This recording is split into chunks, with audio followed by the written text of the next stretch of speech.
All right, this is our penguin glued sound game. Okay, you're gonna have a partner, and then you need some erasers or some markers to be your moving piece. So I'm gonna be the pink candy cane, and we're gonna pretend that Mrs. Sperry is the purple pencil.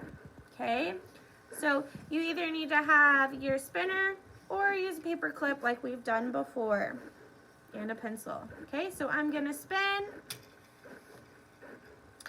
It landed on 3, so I'm gonna go and I'm gonna move 3 spaces. 1, 2, 3. I have to read the word all, tall. Now it's Mrs. Sperry's turn. Mrs. Sperry would spin. She got a 1.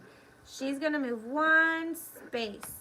Her word is can.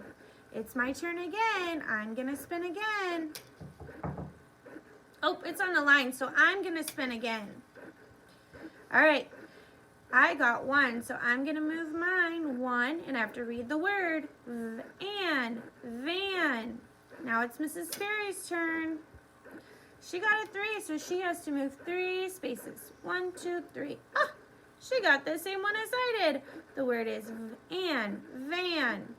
We're gonna go until somebody gets all the way to the end. They're the winner.